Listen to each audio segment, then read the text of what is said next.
하나님께서 말씀하고 계시는 순간이 있습니다. 그러나 우리의 영적인 귀는 닫혀 있습니다. 이미 하늘에서 풀어진 응답이 있습니다. 그러나 우리의 불신이 그 나타남을 이 땅에서 가로막고 있습니다. 같은 말씀을 두 사람이 듣고도 오직 한 사람만 삶이 변화되는 것을 본 적이 있습니까? 약속이 부족해서가 아닙니다. 능력이 없어서도 아닙니다. 영적 시야의 부자애 때문입니다. 당신의 영적인 눈이 열리는 길이 있습니다. 하늘을 움직이는 태도가 있습니다. 침묵을 계시로, 두려움을 믿음으로, 메마름을 기적으로 바꾸는 열쇠가 있습니다. 오늘 당신은 누가복음 1장 사이에 숨겨진 비밀을 발견하게 될 것입니다. 당신의 영적 삶을 완전히 바꿀 수 있는 원리입니다. 그리고 이것을 이해하게 되면 당신은 더 이상 같은 방식으로 기도하지 않을 것입니다. 영적인 환경에 머무는 것과 진정한 영적 체험을 사는 것 사이에는 깊은 차이가 있습니다. 많은 사람들이 성경 이야기를 알고 구절을 반복할 수 있고 예배에 참석합니다. 그러나 여전히 어두운 방 안에 있는 것처럼 더듬으며 살아갑니다. 하나님이 무엇을 하고 계신지 이해하려 애쓰고 왜 어떤 응답은 그렇게 오래 걸리는지 스스로 묻습니다. 문제는 하나님의 부재가 아닙니다. 문제는 인식의 부재입니다. 영적인 눈이 닫혀 있으면 기적이 우리 앞에서 일어나도 깨닫지 못합니다. 마음이 산만하면 하나님의 음성조차 침묵처럼 들립니다. 누가는 그의 기록을 시작하며 분명히 합니다. 우리가 믿는 것은 종교적 환상이 아닙니다. 집단적 감정도 아닙니다.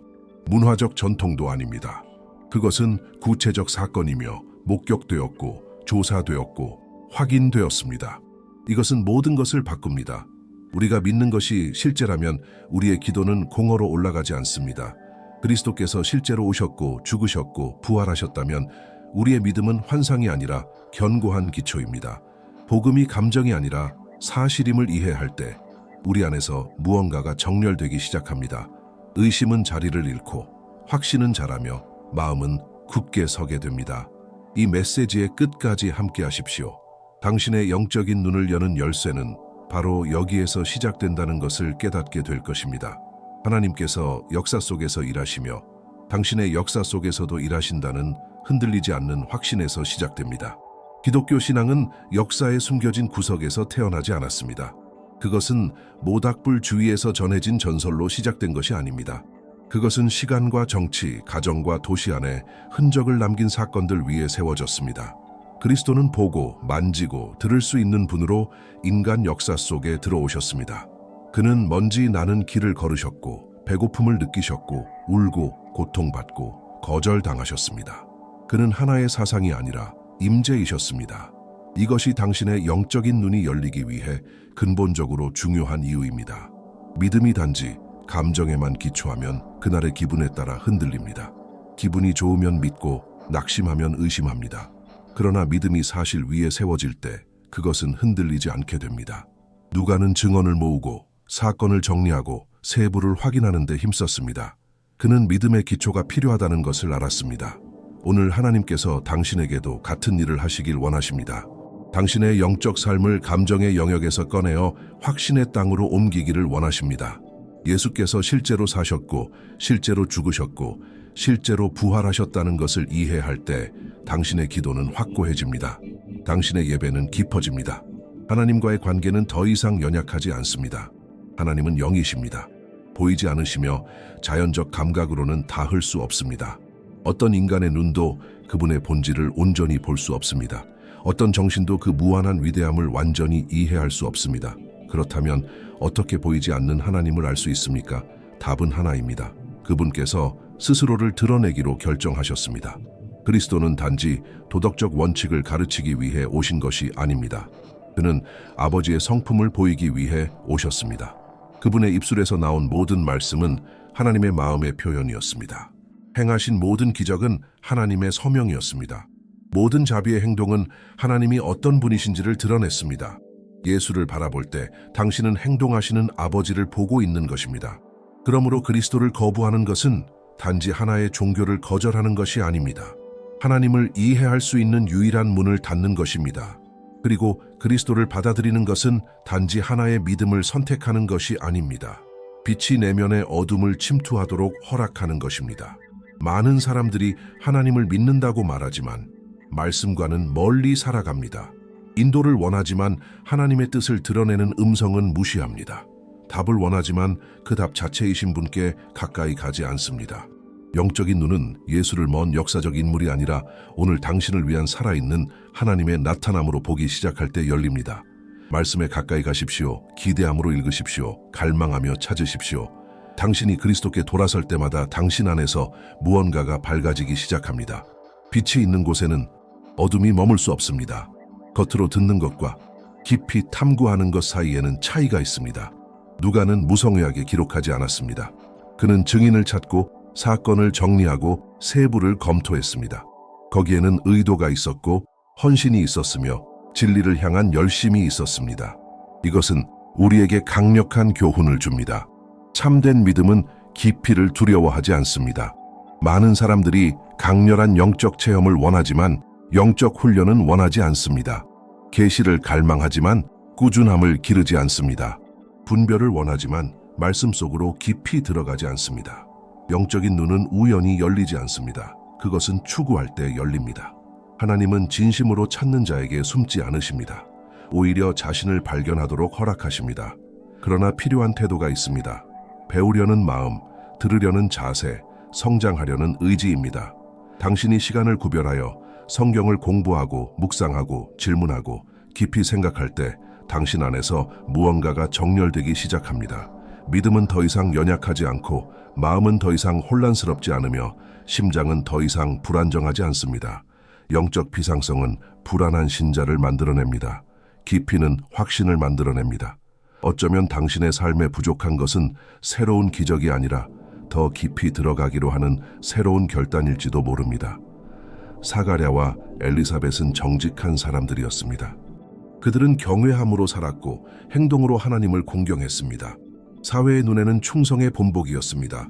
그럼에도 불구하고 그들은 말없는 고통을 품고 있었습니다. 시간은 흐르고 계절은 바뀌고 기도는 반복되었지만 태는 여전히 열매를 맺지 못했습니다.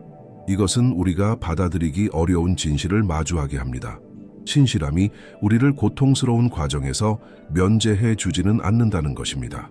당신이 옳은 일을 하고 바르게 살고 하나님을 찾고 있음에도 불구하고 침묵을 경험하는 순간들이 있습니다. 하늘이 닫힌 것처럼 보이고 응답은 멀게 느껴지며 꿈은 불가능해 보입니다. 그들은 몇 번이나 자녀를 위해 기도했을까요?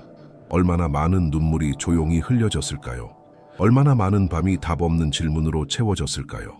더 어려운 것은 문화적으로 불임의 수치로 여겨졌다는 사실입니다. 그것은 단지 개인적인 고통이 아니라 공적인 노출이었습니다. 그러나 여기 강력한 진리가 있습니다. 하나님의 침묵은 결코 목적의 부재를 의미하지 않습니다. 그들이 잊힌 것처럼 느끼는 동안 하늘은 세대를 변화시킬 기적을 준비하고 있었습니다. 기다림이 좌절처럼 보이는 동안 하나님은 특별한 무언가를 준비하고 계셨습니다. 어쩌면 당신도 비슷한 시기를 지나고 있을지 모릅니다. 신실하지만 지쳤고 인내하지만 상처 입은 상태일지도 모릅니다. 이것을 아십시오. 하나님께서 불임의 시간을 허락하실 때는 영원한 목적을 지닌 탄생을 준비하고 계시기 때문입니다. 지연은 버림이 아닙니다. 침묵은 거절이 아닙니다. 때로는 준비입니다. 하늘이 땅에 닿는 장소가 있습니다. 그것은 단지 물리적인 공간이 아닙니다. 끊임없는 축으로 세워지는 영적인 환경입니다. 사가랴는 제사장의 직무를 수행하기 위해 성전에 들어갔지만 그 순간은 단순한 종교의식을 훨씬 넘어서는 의미를 지니고 있었습니다. 그곳에는 빛이 있었습니다. 그곳에는 떡이 있었습니다. 그곳에는 향이 있었습니다. 빛은 성령의 역사를 상징합니다. 그분이 없으면 아무리 정보가 있어도 모든 것이 어둡게 남아 있습니다. 마음을 밝히고 깨닫게 하고 드러내고 영적 감수성을 일깨우는 분은 성령이십니다. 그분의 살아있는 임재가 없으면 믿음은 기계적인 것이 됩니다. 떡은 살아있는 말씀을 의미합니다. 오래된 기억이나 잊혀진 구절이 아니라 신선한 양식입니다. 몸이 날마다 영양을 공급받지 못하면 약해지듯이 영도 성경을 소홀히 하면 병들게 됩니다. 말씀은 시야를 분명하게 하고 마음을 바로 세워줍니다. 향은 예배를 상징합니다. 하늘로 올라가는 향기로운 감사입니다. 절박한 요청이 아니라 하나님의 위대하심을 인정하는 것입니다. 우리가 필요한 것을 말하기 전에 하나님이 어떤 분이신지를 선포하는 찬양입니다. 이 세 가지 요소, 성령, 말씀, 예배가 함께할 때 특별한 일이 일어납니다. 환경이 초자연적인 역사를 맞이할 준비를 갖추게 됩니다. 어쩌면 당신은 분주한 일상 속에서 하나님이 나타나시기를 기다리고 있을지도 모릅니다. 그러나 나타나심은 당신이 시간을 구별하고 문을 닫고 산만함을 잠재우며 친밀함을 세우기로 결단할 때 일어납니다. 매일의 제단을 세우십시오. 몇 분이라도 좋습니다. 단순해도 괜찮습니다. 왜냐하면 임재 안에 머무는 꾸준함 속에서 하늘이 움직이기 시작하기 때문입니다. 향이 올라가는 동안 하늘이 움직이고 있었습니다. 사가랴는 사람들의 눈에 대단해 보이는 일을 한 것이 아니었습니다. 그는 단지 하나님 앞에서 향을 피우며 자신의 역할을 감당하고 있었습니다. 그러나 그 단순한 행위에는 깊은 의미가 담겨 있었습니다. 끊임없는 예배, 지속적인 감사, 조용한 경외심이었습니다. 그리고 바로 그 환경에서 응답이 도착했습니다. 이것은 강력한 원리를 드러냅니다. 감사는 초자연적인 역사를 위한 분위기를 만듭니다. 많은 사람들이 불안 속에서 기적을 찾습니다. 절박하게 기도하고 지연을 불평하며 침묵을 의문시합니다. 그러나 불안한 마음은 하나님의 임재를 인식하기 어렵게 만듭니다. 보지 못한 상태에서도 감사하기로 선택할 때 당신 안에서 무언가가 변합니다. 원망은 힘을 잃고 쓴 마음은 약해지며 믿음은 자리를 얻게 됩니다. 감사는 고통을 부정하는 것이 아닙니다. 그 고통 속에서도 하나님이 여전히 선하시다고 선언하는 것입니다. 어떤 사람들은 어떤 상황에서도 불평의 이유를 찾아냅니다. 그리고 자신도 모르게 무거운 환경을 만들어냅니다. 원망은 숨 막히는 연기와 같습니다. 시야를 흐리게 하고 영적인 분위기를 오염시킵니다. 그러나 찬양은 다릅니다. 그것은 영혼의 공기를 정화합니다. 생각을 들어 올립니다. 마음의 위치를 바로잡습니다. 기다림 속에서 감사할 때 하늘은 영적 성숙을 알아봅니다. 오늘 당신이 응답을 기다리고 있다면 찬양을 올리기로 선택하십시오. 단순해도 괜찮습니다. 작은 목소리여도 괜찮습니다. 왜냐하면 땅에서 감사가 올라갈 때 하늘에서 개입이 내려오기 때문입니다. 그리고 놀라운 일이 일어납니다. 약속이 선포되는 바로 그 순간 사가랴는 의심으로 반응합니다. 그는 아들을 위해 여러 해 동안 기도했습니다. 구하고 간구하고 기다렸습니다. 그러나 마침내 응답이 그의 눈앞에 나타났을 때 그의 첫 반응은 기쁨이 아니라 질문이었습니다. 어떻게 이런 일이 가능합니까? 이것이 불신의 미묘한 함정입니다. 너무 오래 기도하다 보면 침묵에 익숙해집니다. 그리고 하나님이 행동하시기로 결정하실 때 더 이상 믿는 방법을 모르게 됩니다. 의심은 공격적으로 보이지 않습니다. 논리적으로 들립니다. 신중해 보입니다. 나이가 많았고 상황은 불리했으며 인간적으로는 불가능해 보였습니다. 그러나 인간의 논리가 하나님의 약속과 마주할 때 무엇인가가 물러서야 합니다. 불신이 하나님의 계획을 막지는 못했습니다. 기적은 계속될 것이었습니다. 그러나 사가랴는 잠시 말할 수 있는 능력을 잃었습니다. 여기에는 깊은 교훈이 있습니다. 의심을 키우면 우리의 영적 목소리는 약해집니다. 믿음은 우리로 하여금 선포하게 합니다. 불신은 우리를 마비시킵니다. 믿음은 하나님이 말씀하신 것을 선언합니다. 의심은 증언을 침묵시킵니다. 하나님이 당신의 삶에 대해 말씀을 주셨을 때 당신은 몇 번이나 확신 대신 두려움으로 반응했습니까? 이성으로 위장한 회의주의를 조심하십시오. 당신에게 불가능한 것이 하나님께도 불가능한 것은 아닙니다. 오늘 의심이 당신의 믿음을 잠재우려 한다고 느낀다면 마음속으로 이렇게 선언하십시오. 나는 이해하지 못해도 신뢰하기로 선택합니다. 믿음이 다시 말하기 시작할 때 기적은 나타날 길을 찾습니다. 사가랴의 의심에도 불구하고 하늘은 계획을 철회하지 않았습니다. 이것은 놀라운 일입니다. 약속은 취소되지 않았고 계획은 폐기되지 않았으며 목적은 중단되지 않았습니다. 하나님은 네가 의심했으니 다른 사람을 선택하겠다라고 말씀하지 않으셨습니다. 아닙니다. 기적은 계속 진행되고 있었습니다. 이것은 하나님의 성품에 대해 깊은 사실을 드러냅니다. 하나님의 신실하심은 인간의 흔들림보다 더 큽니다. 물론 결과는 있었습니다. 사가랴에게 임한 침묵은 복수가 아니라 다루심이었습니다. 하나님은 그분의 말씀이 인간의 승인에 의존하지 않고 이루어진다는 것을 가르치고 계셨습니다. 당신은 얼마나 자주 믿음과 두려움 사이에서 흔들렸습니까? 믿음으로 시작했다가 불안으로 끝낸 적은 얼마나 됩니까? 그럼에도 하나님은 보이지 않는 곳에서 계속 일하고 계셨습니다. 사가랴가 잠시 말을 하지 못하는 동안 엘리사벳은 생명을 잉태하기 시작했습니다. 그가 침묵 속에서 배우는 동안 그녀의 태는 증거가 되어 가고 있었습니다. 때로 하나님은 우리 삶의 어떤 영역을 잠잠하게 하셔서 다른 영역이 피어나도록 하십니다. 우리는 신뢰를 배우도록 소음을 제거하십니다. 어쩌면 당신은 온전히 믿지 못했을지도 모릅니다. 망설였을지도 모릅니다. 그러나 그것이 하나님이 당신을 포기하셨다는 뜻은 아닙니다. 그분이 약속하셨다면 그분은 이루실 능력이 있으십니다. 기다림의 시간을 성숙의 시간으로 사용하십시오. 침묵이 깊이를 만들어내도록 하십시오. 훈련이 신뢰를 낳도록 하십시오. 성취의 순간이 올 때 당신의 입은 다시 열릴 것이며 새로워진 확신으로 하나님을 영화롭게 하게 될 것입니다. 당신의 인생에서 가장 큰 전투가 벌어지는 보이지 않는 영역이 있습니다. 그것은 외부 환경이 아닙니다. 상황에서 시작되지도 않습니다. 마음에서 시작됩니다. 어떤 기적이 나타나기 전에도, 어떤 실패가 일어나기 전에도 모든 것은 먼저 생각의 영역을 통과합니다. 그곳에서 믿음은 강해지기도 하고 약해지기도 합니다. 그곳에서 소망은 꽃피기도 하고 불안이 뿌리를 내리기도 합니다. 당신이 마음에 머물도록 허락하는 것이 당신의 미래를 형성합니다. 반복되는 생각은 믿음이 됩니다. 지속되는 믿음은 태도가 됩니다. 그리고 반복되는 태도는 결국 운명을 만들어냅니다. 원수는 외적으로 당신을 무너뜨리지 못해도 내적으로 당신의 마음을 오염시킬 수 있다면 충분합니다. 그는 미묘한 제안으로 일합니다. 신중함으로 위장한 두려움, 현실주의로 포장된 비관주의, 성숙함처럼 보이는 낙심. 경계하지 않으면 하나님이 이미 당신의 삶에 대해 선언하신 것과 모순되는 생각들을 키우기 시작하게 됩니다. 그러나 강력한 선택이 있습니다. 부정적인 생각을 영적인 진리로 바꾸는 것입니다. 불안이 밀려올 때 신뢰를 선포하십시오. 두려움이 지배하려 할 때 약속을 선언하십시오. 실패의 기억이 떠오를 때 하나님의 신실하심을 기억하십시오. 현실을 무시하라는 것이 아닙니다. 말씀의 비단에서 현실을 바라보라는 것입니다. 마음은 전쟁터가 될 수도 있고 새로워짐의 재단이 될 수도 있습니다.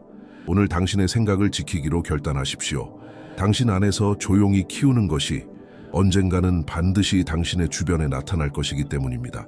압박이 커질 때 두 가지 태도 중 하나를 선택할 수 있습니다. 불평하거나 예배하거나. 대부분은 불평을 선택합니다. 그것은 자동적이고 자연스럽고 인간적입니다. 그러나 성숙한 영성은 다른 길을 택합니다. 고통 가운데서도 찬양하기로 결단할 때 보이지 않는 능력이 풀어집니다. 찬양은 단지 음악이 아닙니다. 아름다운 멜로디도 아닙니다. 상황이 반대처럼 보일 때에도 신뢰를 선언하는 것입니다. 상황이 변하지 않았어도 하나님이 여전히 주권자이심을 인정하는 것입니다. 응답을 보기 전에 감사할 때 당신은 이렇게 말하는 것입니다. 나는 하나님의 성품을 신뢰합니다. 그리고 그것은 영적 세계를 움직입니다. 감사는 보이지 않는 문을 여는 열쇠처럼 작용합니다. 그것은 감정의 사슬을 약화시키고 부정적인 순환을 끊으며 마음을 지배하려던 공격을 무력화합니다. 만약 당신이 원망 대신 찬양하는 법을 배운다면 얼마나 많은 내적인 감옥이 무너질 수 있을까요? 어쩌면 당신은 힘든 날들을 지나고 있을지도 모릅니다. 아직 응답이 오지 않았을지도 모릅니다. 그러나 지금 이 순간 당신은 어떤 분위기를 만들 것인지 선택할 수 있습니다. 찬양이 진실함으로 올라갈 때 보이지 않는 세계에서 무언가가 끊어집니다. 억압은 힘을 잃고 소망은 다시 살아나며 평안이 불안을 대신해 자리를 차지하기 시작합니다. 상황이 바뀌기를 기다렸다가 감사하지 마십시오. 먼저 감사하십시오. 그리고 상황이 변하는 것을 지켜보십시오. 하늘이 이미 응답했음을 알리는 조용한 신호가 있습니다. 그것은 언제나 즉각적인 환경의 변화가 아닙니다. 반드시 눈에 보이는 기적일 필요도 없습니다.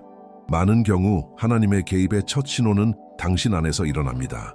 그것은 평안입니다. 논리로 설명할 수 없는 평안, 사실로는 이해되지 않는 고요함.